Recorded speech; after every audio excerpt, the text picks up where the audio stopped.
Well, hi again. Thanks for having me again today, and it's nice to see you all out after this week. All right, so this week for me was I had to go back to school, so it was traumatic. You're a professor, you get 3 months in the summer where you're doing research, and then suddenly you're thrust back into the classroom. So I may seem a little traumatized at the moment. All right, so I think last time I have my hands here, which is my magical timeline, which goes from 711, right, which is when Muslims invade Spain and set up the Caliphate of Cordoba, or the Emirate of Cordoba, and which we end up with something called Al-Andalus, which from roughly the little thin strip of mountains in the far north of Spain, green Spain, because that's the place where most of the rain falls, from there, just south of that, down across much of northern Spain, central Spain to southern Spain, starting in 732, is controlled by Muslims. And if you remember last time I talked about how these early Muslims are, their culture is kind of in flux. It's probably more North African. There's probably a high degree of the Visigothic Iberian culture that precedes them, that's in control in the 600s. And over time, however, starting in the mid 700s, running through the 800s, you begin to see that the Arabic Islamic culture begins to take over in southern Spain, at least among the upper class, those people who are in government, who are at the high levels of business, who are the major landowners, and of course the Islamic clergy, who would be a major social factor, a major social and cultural factor in Islamic Spain. Below them, the vast majority of ordinary people are probably nominally Christian. Again, I think we talked. I think I answered a question last time about the depth of Christianity among peasants in Europe, in the Middle Ages, and the answer is that you're a Christian, you go to church frequently, but if you start to pin them down about things like the nature of Christ and the Trinity, they would throw their hands in the air and not know what you're talking about, because many of ordinary illiterate peasants still hold what are probably pagan beliefs before that. I think I pointed out to someone that if you played baseball in high school or college, you have a set of pagan beliefs, mostly about the sanctity of the foul line. So every man who played baseball knows you never step on the foul line, and that superstition is in the same nature of pagan belief in general, which is that very local, very specific beliefs about occupation, about a rock in the neighborhood. If you're Irish Catholic, all about sacred wells and sacred trees and pagan things that are Christianized. So the pagan beliefs hang around. So if we look at Islamic Spain, you've got the educated elites who are all on board with Islamization, who speak Arabic, who read and write Arabic, who know quite a bit about Islamic belief, who are maybe tied into philosophy, who may have profoundly, for that period, modern scientific beliefs. And then below them, as in the rest of Europe, below them are 80% of the population who are illiterate peasants who are nominally Christian or nominally Muslim, but have a wide range of very superstitious pagan beliefs that hang around in society. Last I checked, if you're Irish, leprechauns aren't in my Christian theology. They're a hangover of something far older. Well, and be that as it may, what happens is starting in the 700s, 800s, 900s, this Islamization, which is coming, a lot of this is now coming out of the Middle East, and the intellectual core of the Muslim world is in Baghdad and in Cairo and Alexandria, in these major cities in the Near East. And there's a lot of commerce back and forth between Spain and this area. So you see that there's a kind of spread of what is a somewhat uniform Muslim culture during the 800s and 900s. And by the time we reach the mid-900s, Cordoba, which if you've been to Cordoba, you've probably seen the Mezquita, the massive mosque. Cordoba is an exemplar of kind of high Islamic culture. It does have elements of what would be local Iberian. I mean, Islam is not a uniform phenomenon. A lot of it, just like with Christianity, it's adapted to locality. But at the top, there's a kind of universal intellectual religious culture that is spreading through the Muslim world, which the Muslim world by the 900s is everything from Spain all the way out to North India, and then Muslims across the sweep of Southeast Asia. And there are mosques in Beijing. There are mosques in Beijing since the late 700s. There's a Muslim burial ground in central China since the 750s because Muslim merchants are out there. People don't know that about 15 to 20% of Han Chinese are Muslim. So they know about Uyghurs, they know about other minorities, but a significant part of Chinese, people who consider themselves ethnically Chinese, are Muslim by religion, although a lot of that, of course, is, stamped out by the communists. Well, we reached the year 1000, and Islam at that point in Spain has reached its high point. And it's reached its high point, meaning what I mean by that is it's at the maximum extent of its territorial control and in the cultural supremacy of Islam in Spain by about the year 1000. The ruler of Islamic Spain, the guy named Al-Mansur, decides in the year 1000 to teach the Christians to the north a lesson. And what he does, he takes an army and marches it to Santiago de Compostela, right, the great pilgrimage shrine up on the northwest coast of Spain. And he subjugates it again, teaches those Christians up there who's the boss in Spain, and then takes the bells out of the bell towers and enslaves a bunch of Christian priests and has them drag the bells back to Cordoba, where they're converted into lamps and mounted in the mosque in Cordoba. Now, last time I may have left you with, there's a very strong discussion about toleration here. And toleration in this context is that under Islam, Muslims are told to tolerate Christians and Jews, monotheists. And toleration in this case does not mean equality. It means second-class citizenship. It means that unlike the Byzantines, if you're a Coptic Christian, for example, and the Byzantines roll into Egypt, as they do in the early and late antique period, and when the Byzantines roll in, Coptic Christians are forced to become Byzantine Orthodox Christians under penalty of death. Right? It's a heresy, and Christians demand this. Jews are barely tolerated in early Christianity, in parts of in the Byzantine world. Well, Muslims have a problem, right? As Muslims expand out of the Middle East, they're a very small minority population-wise in control of a much larger Christian and Jewish population. And so in the mid-600s, one of the early rulers of Islam, the Caliph Omar, the second caliph after the death of Muhammad, issues a set of laws that are designed to allow Muslims who are a minority to control a majority which is non-Muslim. And this law, called the Themi Laws, demand that non-believers, non-Muslims do three things: recognize the authority of Muslims over them, don't proselytize. If you're Jewish or Muslim, don't proselytize. And number three, you pay a special tax called the jizya. It's a special tax that allows that the Muslims will take from non-Muslims in order to provide security and military for them, right? So this is, as a Christian or a Jew, on the one hand, the Muslims don't care what variety of Christian you are. They don't care if you're Jewish. All they care about is, do you pay tax and do you know your place? Meaning, in certain parts of the Muslim world, this means Christians can't ride horses, because horses are aristocratic.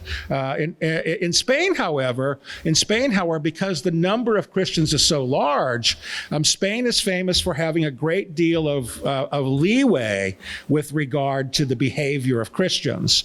So, for example, visitors from Baghdad who show up in Cordoba in the 900s habitually complain about the ringing of church bells, right? Which seems odd, but that is forbidden to Christians elsewhere in the Muslim world. At least in Spain, they're allowed to ring their church bells. And as we know, right, there's a great deal of commerce between the north and the south. In the sense that the Christian territories in the north have been subjugated, and they send their sons down to be educated in Cordoba, the Christians do, and their daughters to be married into this dynasty. So we're seeing at the year 1000 that by the time we get to the year 1000, that Muslims are firmly in control of the Iberian Peninsula. There's a strip around the periphery, the northern periphery in the east, along the Pyrenees, that there are small Christian kingdoms, the king of Asturias, the king of Leon, the king of Castile, right? And these are very small entities. They're compared to the Muslims in the south, they have to watch their step very carefully. Right, because the Muslims in the south have large armies that are quite capable of dealing with these recalcitrant Christians. So what happens, however, and what's unexpected, is that in 1010, civil war breaks out in Cordoba. And the result of this is that the power dynamic shifted. And now what happens is Al-Andalus, the Muslim part of Spain, blows up into several little bitty petty kingdoms. And if you remember, I think I'm getting to where I left off last time, right? What happens is the Christians in the north now become they don't become any stronger than they were, but the weakness in the south allows them to begin bullying these small kings. And this shifts the dynamic towards the Christians in a political and military sense. And so through the 1000s, Christians are on the come up. They're moving up here. At the same time, right, remember that by the time we get to the end of the 11th century, Sicily has fallen to the Norman French, which is a Muslim island, right, controlled by Muslims there. And under the Norman French, Sicily is conquered. And then in 1099, Jerusalem is conquered. So we begin the 12th century, the 1100s, with Muslims now in control of the city of Toledo. Christians in control of the city of Toledo, Sicily, and Jerusalem. This is the first, since the rise of Islam, this is the first three within 35 years. This is the first movement of Christians to begin to reclaim territory from Islam.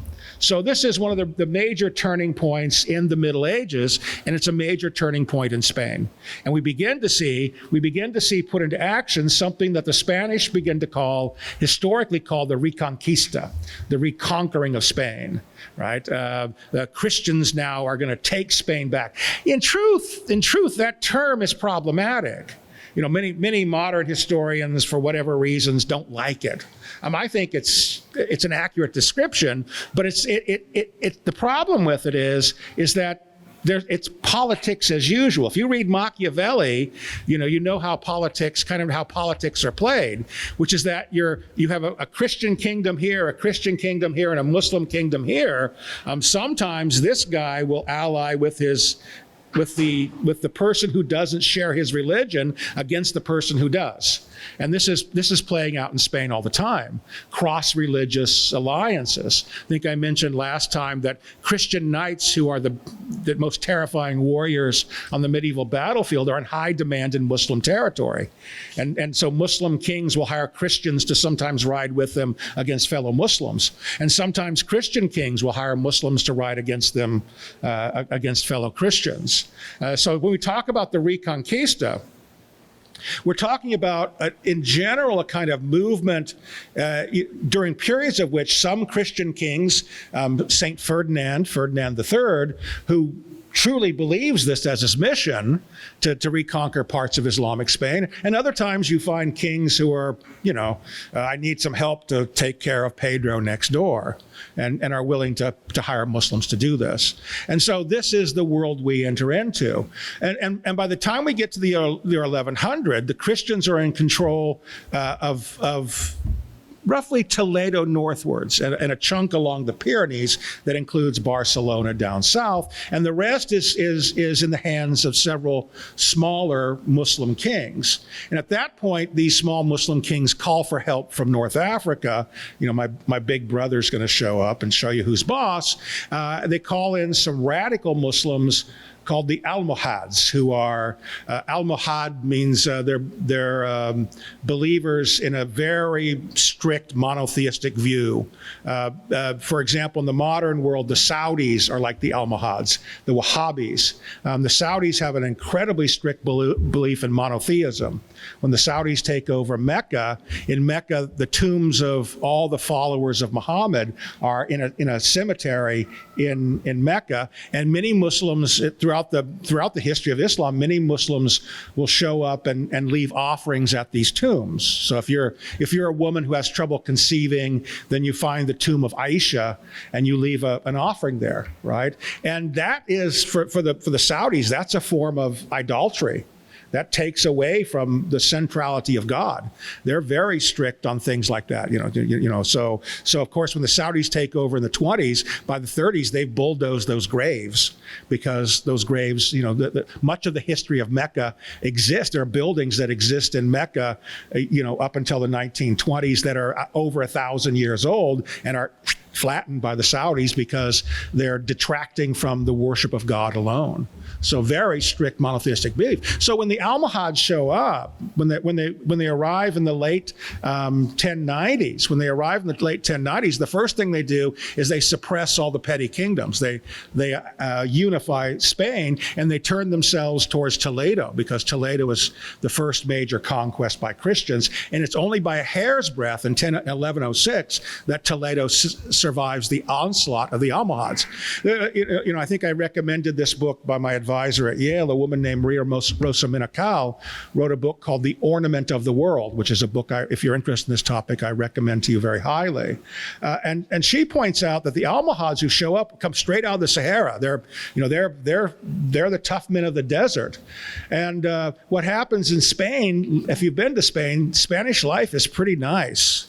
And so the first generation are hardcore, religious fundamentalists who, live in tents. And by the time we get to the third or fourth generation, they're drinking wine and hanging out and listening to music and doing the whole thing. They've been corrupted by it. And so you get another wave in the 1200s of desert fanatics that come in and go through the same cycle. So what happens is by the 1100s, the Christians are hanging on, but the rest of Christianity, the rest of Western Europe, is begin that cycle of prosperity.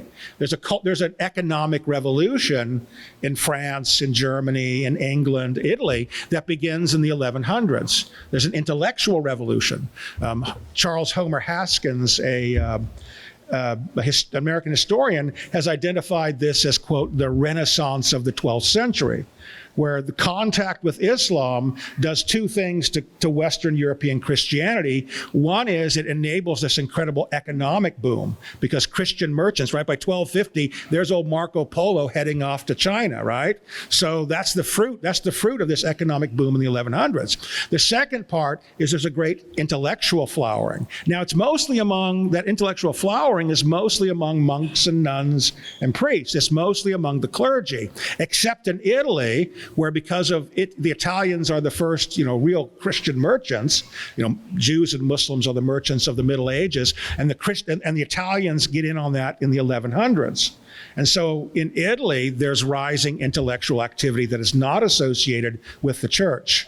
And of course, in the 1100s, the foundation of many of the great universities of Europe are in that period. So what happens is through the 1100s, Christianity is moving up in status. It's moving up in wealth. It's moving up in thinking. And for the Muslims in Spain, they're in kind of a bad spot.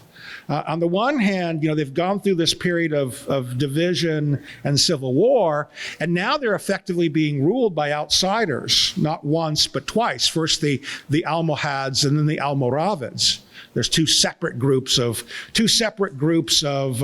Muslim fanatics from the Sahara, from southern Morocco and Algeria, who show up.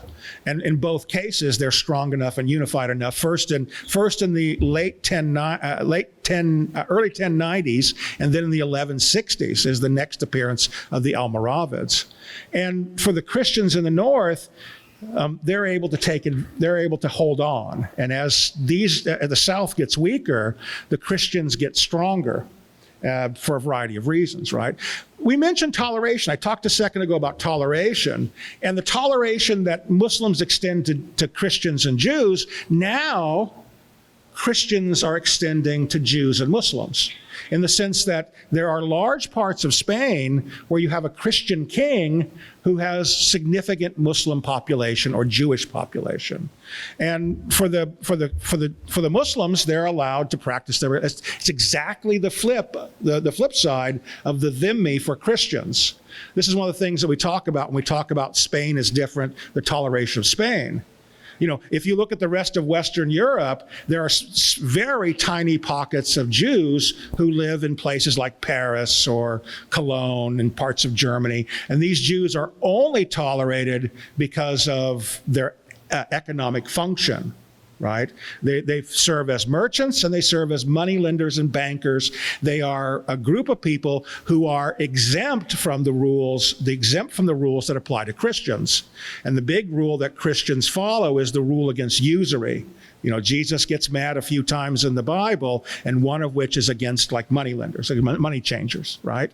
And so as a consequence, Christians don't practice usury. The church is really strong on this point. And so Jews are already, quote, going to hell, well, according to medieval Christians, so it's okay if they lend you money, right? By the way, you can lend money. Christians can lend money, they just can't charge interest. And so that's the function. Of course, no, I'm not going to borrow any money off, I'm not going to, maybe if you're my friend, I'll loan you $5, but, I'm not going to loan you, 20,000, mirahibs or whatever they're called, the little silver coins that are the exchange rate of the Muslim world. I'm not going to loan you that unless you give me some interest on it. So Jews in Western Europe, Jews are the only non-Catholic, non-orthodoxly Christian minority allowed. There are no great groups of Muslims. Every time a heresy pops up in the 12th century, of course, the Cathar heresy in the south of Spain, the church meets it aggressively. With violence frequently. But here in Spain, here in Iberia, you got all these great Christian kings who 20% of the population is Muslim, and they're the most productive part. They're small farmers, they're small merchants, they have a great middle class. There's an educated group you can rely upon among Jews and Muslims both, who can take care of your chancery, who can handle the courts. There's all kinds of stuff like that. So the Christian kings in the 11 and 1200s, we think of Spanish Christianity as being the most fanatical form of Christianity. But in the Middle Ages, it's the most tolerant of non-Christian minorities. And for the Jews, of course, the Sephardic Jews of Spain, this is a high point of Jewish history. One of the great high points of Jewish history is in Cordoba, in Seville, in Toledo, in both Muslim and Christian kingdoms, is Jews have a very high degree of respect. In Granada, at one point, there are Jewish generals leading Muslim troops. There are Jewish chancellors and viziers, and the Jewish cultural life flourishes. There are major works, one of the major works of Jewish philosophy is an Aristotelian commentary by a guy named Maimonides. Maimonides is the Greek version of Ibn Maymun, or Ibn Maymun, who he has an Arabic name, right? Maimonides. So it's he writes a commentary in Arabic. He's from I think he's from Cordoba. But so this is and in fact, there's an attempt during this period to take Hebrew, which is a liturgical language, take Hebrew and use it for secular reasons. So there's a movement in Spain, in Iberia, in the Central Middle Ages, among Jews to use Hebrew as a language of poetry, a language of non-religious prose, which again, the revival of Hebrew as a spoken language, we've got to wait to the foundation of Israel for that to be brought. Hebrew is effectively a dead language. It's a liturgical language. You speak it in synagogue, you use it in synagogue and nowhere else. But in Spain, they're trying to do this. So this is one of the reasons why oftentimes the Sephardic Jews, the Jews of Spain, are viewed as by Jews as being historically one of the great kind of cultural and religious achievements. And this is happening mostly under Muslims, but then after the Christians get strong, there are plenty of Jews there too. In 1212, a major battle happens at a mountain pass south of Madrid at a place called Las Navas de Tolosa. If you ever drive from Madrid down to Cordoba, that's the mountain pass that separates the valley of the Guadalquivir, the valley that Cordoba sits in, from the high plains of the Meseta. And there, a Christian army defeats the Muslim army, and it opens up the south of Spain. And in the next the next 35 years, the next 35 years, King Ferdinand III, San Fernando, if you're speaking Spanish, San Fernando pushes the reconquest of the south. And Cordoba falls to Christians in 1237, and then by 1248, Seville falls. And all of the south, except for the mountainous region around Granada, now is owned by Christians. This is accompanied by a clearing out of Portugal. Portugal, Lisbon, I keep saying Spain, and what I really mean is Iberia, right? If you go back to the year 1000, there's not much different between the Spanish and the Portuguese. They really begin to separate in the 12 and 1300s to become separate nations. So what happens is that Fernando conquers the entire south except for the Kingdom of Granada. And he so terrorizes Granada that Granada becomes a dependency or a tributary state to the King of Castile. So the Muslim kings of Granada send money and manpower to the kings of Castile, which allows the kings of Castile to begin to terrorize their neighbors, their Christian neighbors. So the conquest of the south, the very rich valley of the Guadalquivir, whereas Cordoba and Seville are in, that river, that's one of the most rich agricultural regions of the world. The first time I went there, 40 years ago, it reminded me of my home in the Central Valley of California. If you've been to Sacramento, driven north or south, that's what the valley of the Guadalquivir looks like. It's, just this incredibly rich soil and just packed with farms and orchards from one end to the next. And now the Christians are in control of this, this breadbasket, and they've got the kings of Granada sending them money, and the soldiers from Granada riding as they ride out to conquer the rest. And so over the next 200 years, from 250 to roughly 1450, the Castilians begin the process of dominating their neighbors and consolidating their gains in the south. This is why Castile becomes the central player. The Castile and Leon, which are unified, becomes the central player in Spanish history, because of the conquest of Ferdinand, who becomes Saint Ferdinand. Who's anybody been to the cathedral in Seville? No? Yeah? No? Yeah, all right. If you go, his tomb is there, right? So on one side is the tomb of Columbus, but then on the other part, there's a tomb of Ferdinand. He's buried there. And on it the base of the tomb, there are 4 inscriptions. There's an inscription in Latin, an inscription in Arabic, an inscription in Hebrew, and one in Castilian.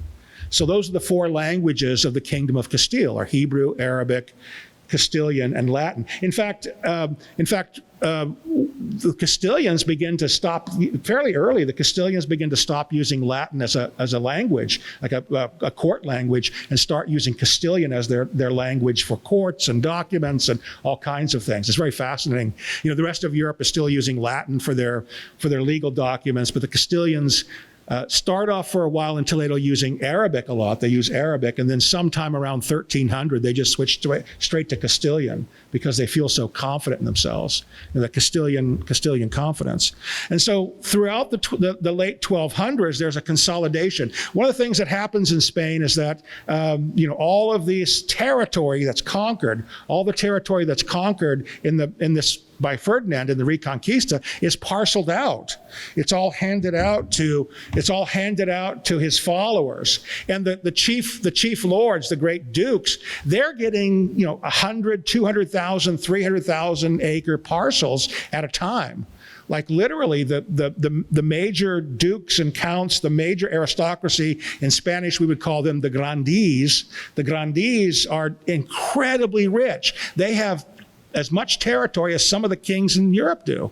Not the king of France, but some of the smaller kings are less important than the Duke of Alba, the Duke of Medina Sidonia, right? Even if you're a knight, even if you're like a hidalgo, right? That phrase hidalgo is straight up translation of hijo de algo, the son of someone. If your father was a knight, you got 1,000, 2,000 acres. And initially, this works out pretty well because the Muslims are going to be your serfs.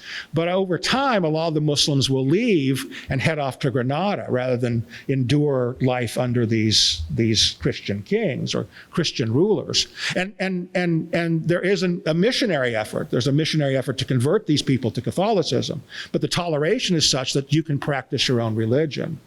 And so as we go forward through the high Middle Ages, as we leave about 1248 is when Seville is conquered. I have a friend who's a historian, art historian, and she did something really interesting. She went into Seville and looked at all the records, and she found where every mosque was.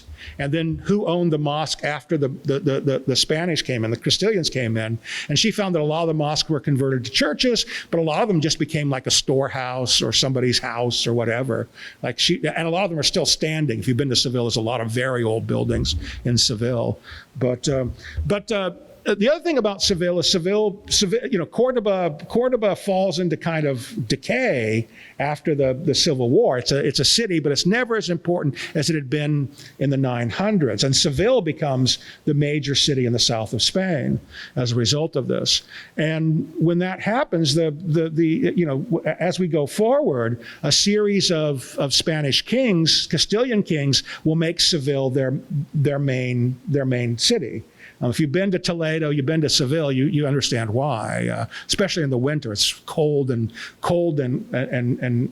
windy in Toledo, and it's pretty nice in Seville in the winter. So what happens is as we go forward, the Castilians are rising. There's a great reapportion of wealth. Every single follower of Ferdinand gets a big chunk of land in the south, and hopefully the humans, the serfs, Muslims mostly, who will work it for them. Unfortunately, the population begins to fall, and a lot of that territory is given over to stock raising. One of the big problems with Spain, one of the big historic problems with Spain, is that the fallout from the Reconquista is that the Muslims who had been a very productive, like lower middle class, who had been super productive farmers and had been small craftsmen, if they don't convert, they typically leave. The Muslims don't like to live under non-Muslim control. That's actually, the traditions of Islam are very clear that you're not supposed to live under non-Muslim control if you can help it. And so a lot of those Muslims leave, and this has the effect of kind of draining population from much of Spain, from Christian Spain, and kind of beginning to destroy the economy. And it's going to be masked a little bit by the discovery, that'll be masked by the discovery of the New World in 1492. Well, as we go forward, the Christians consolidate their power. They begin to establish a Christian rule of Spain. And by the late 1300s, the Christian rulers of Spain become somewhat skeptical of Jews. And there's a turn in the late 1390s, there's a turn towards anti-Semitism among the rulers of Spain and among many of the locals of Spain. And so you begin to see over the next century a ramping up in anti-Jewish laws. in the sense that Jews are not allowed to practice certain trades. They're not allowed to own land in certain areas. And you begin to see what is also being happening with Muslims, which is that many people are converting to Christianity. And some of these people who are converting are genuine converts. There are many converso families that are quite famous. Teresa of Avila, St. Teresa of Avila, I believe her great-grandparents were Jewish who converted, and so she's from a converso family. But there are also a number of people whose conversions are not real. And as Christianity grows in self-conception in Spain, the Spanish are quite ardent in their Catholicism, and this is happening throughout Europe. And so the big turning point for Spain happens, and there's several, but the next big one is in 1474 with the marriage of Ferdinand and Isabella. And that unifies Christian Spain. The kings of Castile, Isabella is the queen of Castile and Leon. Castile and Leon are joined, right? And that leaves Aragon and the counts of Barcelona as the last chunk. The kings of Aragon also are the counts of Barcelona, and they have several other titles. And when Ferdinand and Isabella, they're like second cousins, when they marry, that puts all of Christian Spain together. And at that point, they begin to think about a couple of projects. The first project is they're both very devoutly Catholic. Isabella is devoutly Catholic, as is Ferdinand. And the first thing they begin to look at is these Jews who have converted, the conversos, Christians who are from Jewish families. And one of the things that's growing during this period, during the period after the Reconquista, is a kind of medieval laws are funny. Medieval laws are funny in the sense that there are no such things as universal rights in the Middle Ages. You have a right, your rights are given to you by the king, and oftentimes depend upon things like, what group do you belong to? What city are you in? Are you Christian? Are you Jewish? What's your background? Cities, cities get all kinds of, cities that arise get all kinds of fun dispensations for the king, right? So, if you're in the Champagne, the Count of Champagne goes to the king and asks for the right to have a fair, like a big economic fair 3 times a year. And he's like, yeah, sure. And the counts of Champagne get very rich off trade. But in Spain, every city, every tiny group has its own set of rights. And these are called the Fueros. They exist up to the time of Napoleon. And what they are is, depending on the city you're in, the group you're in that city, you have a set of rights that are given to you by the king. And so there grows up a distinction between old Christians and new Christians. Old Christians are people who are can trace descent from the Visigoth. That's the best position to be in socially, because old Christians are allowed to have any kind of job they want, to own land anywhere, and often are preferenced for occupations in the military and in there. New Christians are people whose families converted from Islam or Judaism.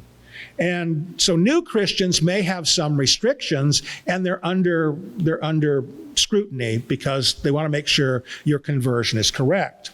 So in 1470, there's all these various differences. And in fact, you'll find, I've been reading some of these documents, and you'll find that there are groups of Muslims, when 1492 happens, I'll get to that in 2 seconds here. When 1492 happens and Granada is conquered, there are groups of new Christian Muslims who converted like in the 1200s, who are new Christians, but they go to the king and say, hey, can you make us old Christians?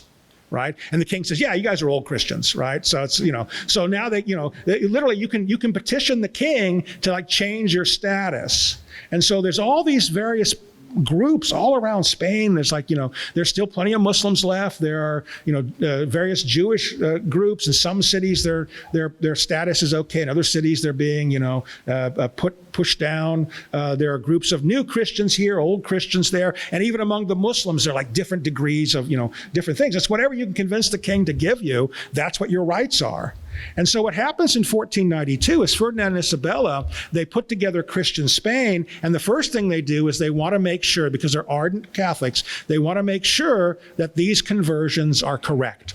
And so they authorize Ferdinand's confessor, Tomas de Torquemada, to begin the Spanish Inquisition.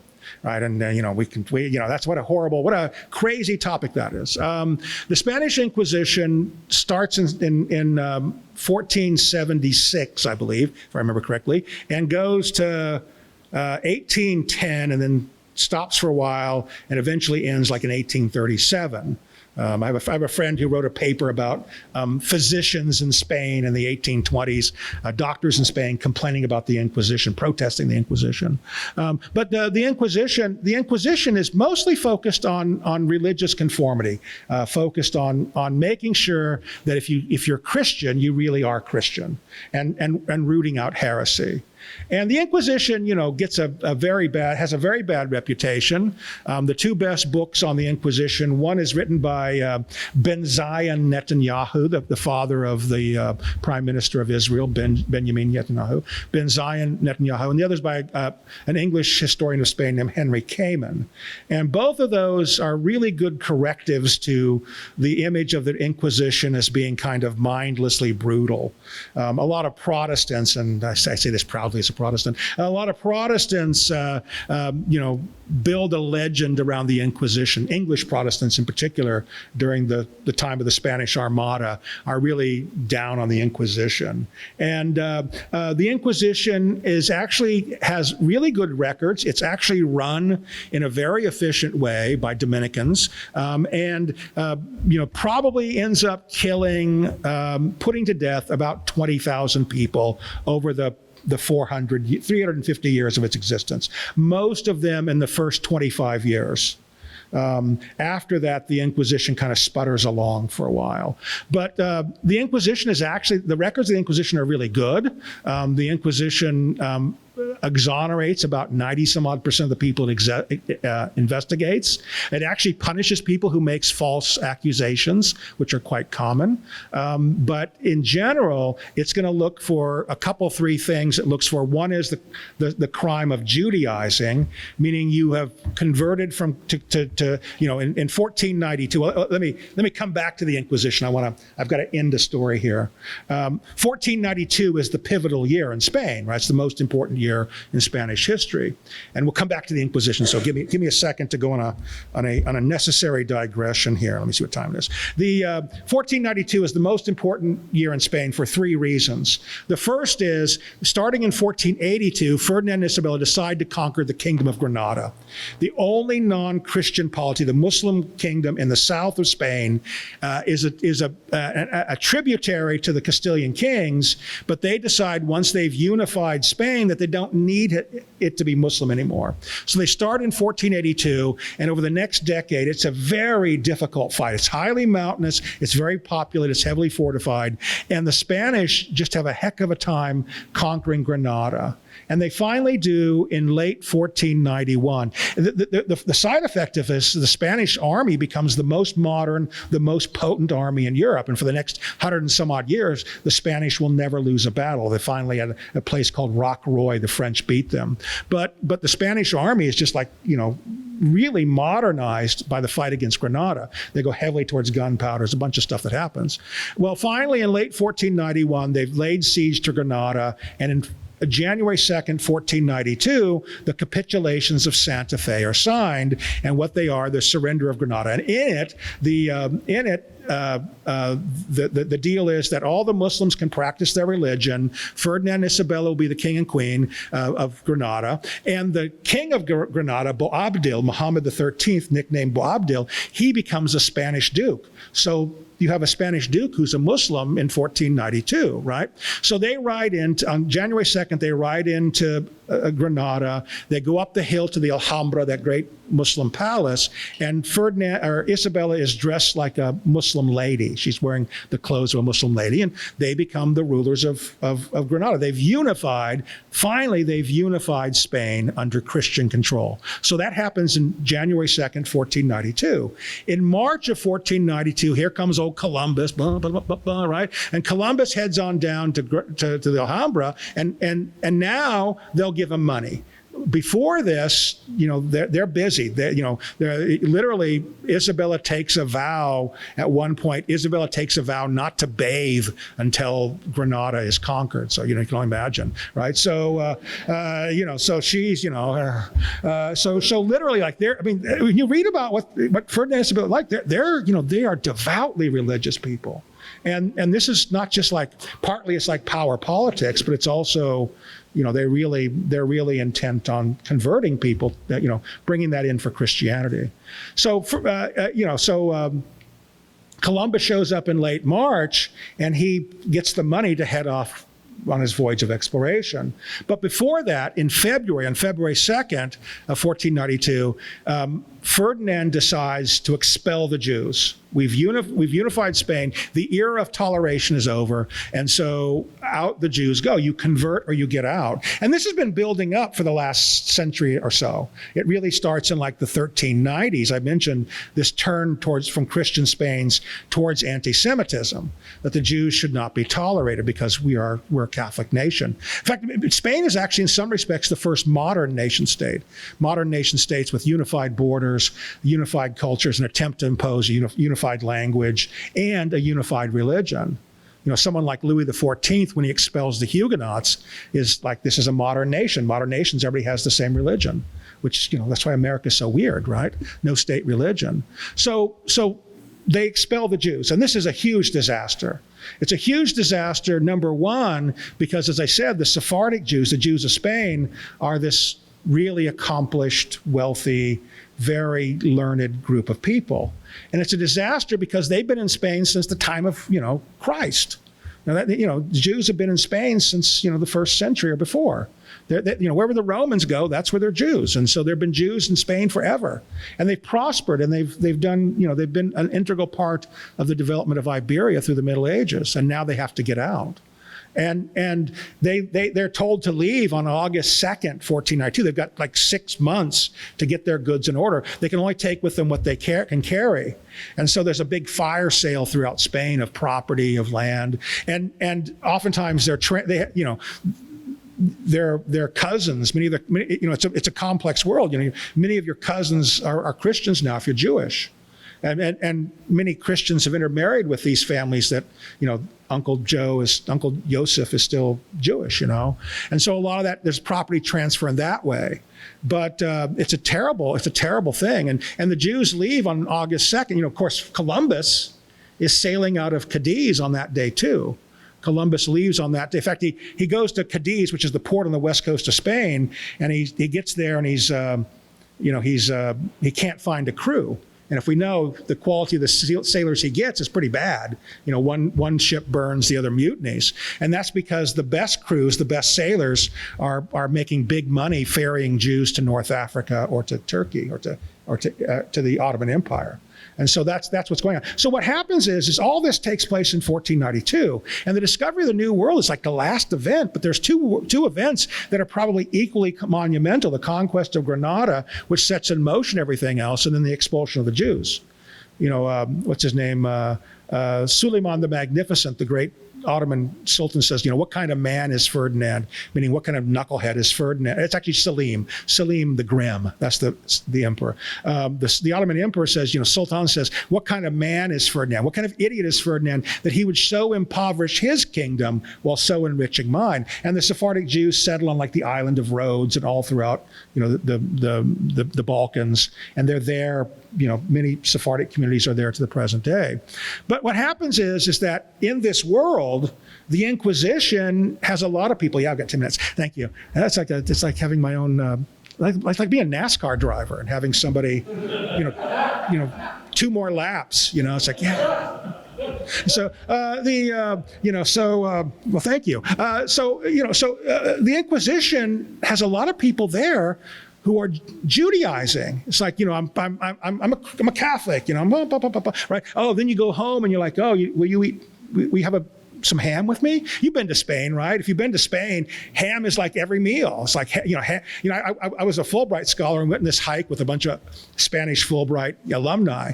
And we had to hike like 7 miles to this waterfall north of Madrid. And we get there and it's lunchtime and out comes like a loaf of bread, jugs of wine. And I swear, someone brings out like a leg of a ham, like a whole ham, right? It's like a picnic and people like, hiking and someone has a backpack devoted to a ham.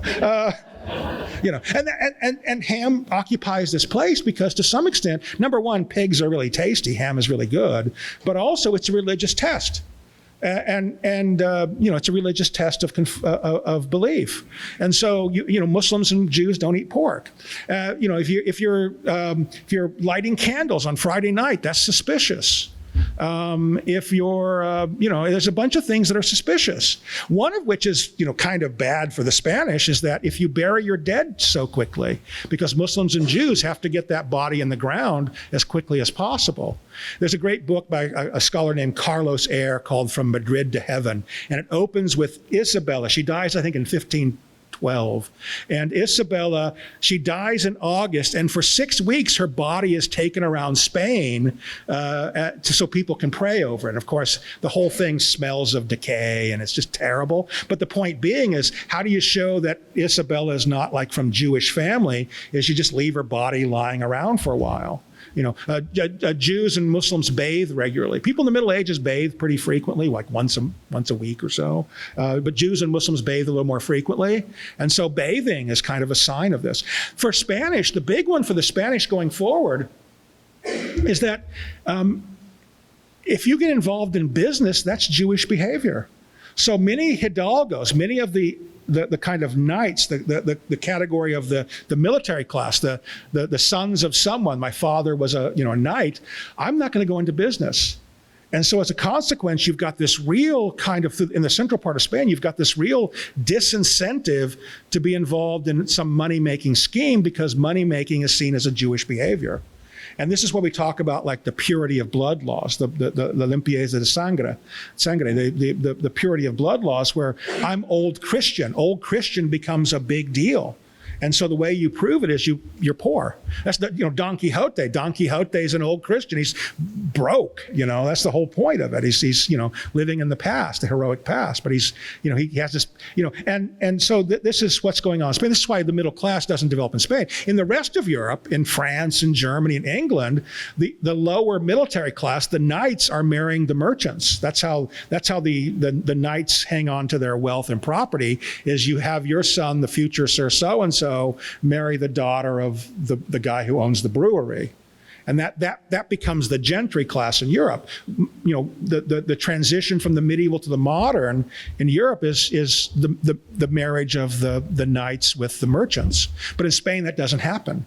And luckily, Spain avoids this because in 1492, there's an outlet for these sons, the second sons, who can't go into business, and that's to go throw yourself at the Aztec Empire. Why are the conquistadors insane? Why are they so crazy? And the answer is there's no economic opportunity in Spain because you won't go into business. And you're trained to be a military, and the Spanish military is to some extent, very meritocratic. You can, if you do well in the military, you can move up. And so there's all of these Spanish hidalgos, second and third sons, who have no economic prospects, no way to make money, and they just fling themselves at join Pizarro and fling themselves at the Incans. It's insane. And that's the reason why. Well, back to the Inquisition, our last 5 minutes. So the Inquisition looks at these people, and the Inquisition is looking at the Jews, in particular, but also Muslims. And by the time you get to around 1500, there's a lot of dissent going on in Germany. The Protestants, the reason Spain never has a problem with Protestants is the Inquisition is very efficient at dealing with those people. And so, but the good news is by about 1510, the number of people who are being burned at the stake is very, very small. The Inquisition has done its job very effectively. It's those first 25 years or so that the majority of the executions take place. And after that's there. Final point, and I'll open up for questions. The final point is that the Muslims are largely converted. They're largely converted, but the problem is that there are still groups of people who are not fully converted. And as Spain reaches its peak at 1610 or so, there's a kind of mania that takes over in the late 1500s against the people who are of Muslim descent, particularly in the south of Spain. There's large numbers of people who are, in many places, they're actually Muslims who still practice their religion, even though they're not supposed to. And like with our pagans, there are many people who have a nice big layer of like Islamic belief that lays just below their ostensible Catholic belief. And so starting in 1600, the Spanish crown begins to expel all of these new Christians. And by 1610, 1620, a few 100,000 people, many of whom are third and fourth generation Christians, are kicked out of Spain and sent into North Africa. There's a kind of mania, kind of insanity that takes hold of the Spanish, and they wish to because again, they're so worried about, this is the peak moment too. This coincides with the rise of the Ottoman Empire. So there's a little bit of that kind of, communist, anti-communist hysteria, looking for people who might be a fifth column. And so that's the final story. We know about the expulsion of the Jews, but there's something about a century later where people who are the people who have, in almost every case, converted to Christianity are kicked out because either there's a fairly recent Muslim ancestor, or just because we suspect you. And there are plenty of Catholic bishops who are like standing up for them. There are plenty of priests who are like, no, these people have always been good Christians. But there's a kind of insanity that takes over for Philip the Fourth, and out they go. So there's two great expulsions in Spanish history: the Jews in 1492, and the remaining converted, they're called Moriscos, the converted Muslims around 1600, 1610. So questions? Any questions? Yes, sir. Is there an explanation for the move from toleration to anti-Semitism? Yeah, I mean, so it's really it's a super complex story, and we call it. I mean, anti-Semitism is a modern world. The Christians of Spain are exceptionally different from the rest of Europe.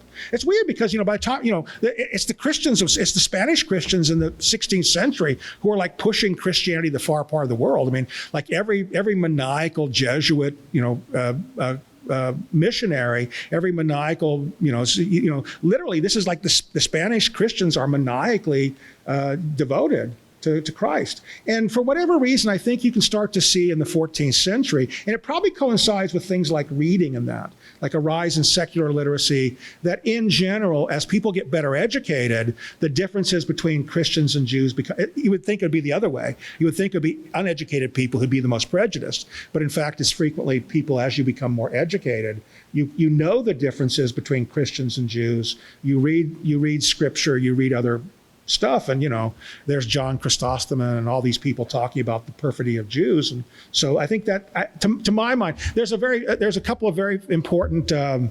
sermonizers, preachers who stir up trouble in the 1390s, so that you actually get some pogroms of Jewish Christians going after or of Spanish Christians going after Jews. So it's a great question. I don't know the full answer. So other questions?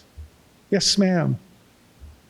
So when the Christian Catholics get power, they forget that they were allowed to be Christians under the Muslims. So, yeah, is that? And they don't feel bad about that? Well, things happen. So I often point out that this is in reference to something like the collapse of Rome.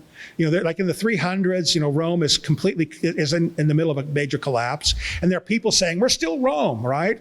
Things tend to happen very slowly over time. So, when the Christians take over, they know the deal, which is that we've got a large number of people who are not our religion. We have to tolerate them. They're not going to be first-class citizens, because Christians weren't first-class citizens under Islam, right? So that's, the same exact toleration. They convert, the major church in town is converted to, the major mosque is converted to a church, and the other mosques are allowed to operate. Although in Seville, that's a little different. Then over time, your father's cool with Muslims and Jews. Your grandfather's cool. Your father might be a little more like, those dirty Jews, And then you're like, So what you're seeing is over time, attitudes change rather slowly. And so people think things are the same, but as you go forward, your attitudes shift, right? I think about religious attitudes in America. If I were to go back and dig up my grandmother, she died in 1995. A good Church of Christ woman from the 1930s, I couldn't be up here because we're pretty exclusionary in our belief system, and I'm sorry, Catholics. So our attitudes, ecumenical attitudes in America have shifted rather dramatically. I hear stories. My wife is a Irish Catholic. I hear stories about Catholic persecution in Nashville from like people who say, it's very difficult to be a Catholic in a Protestant world. And now it's like, Catholics are doing pretty well here, So it's the same exact thing, is that these shifts don't happen like overnight. They typically are long-term kind of attitudinal shifts, If, I don't want to be controversial, but, if I told my grandmother about gay marriage, it would be, flipping out. So, she would be calling down a strike from the Archangel Gabriel on us, punching in the coordinates there. And, it's that's an attitude that shifted very, very dramatically in a very short period of time. But these attitudes about toleration shift over a couple of centuries. So, well, thank you very much. I appreciate it.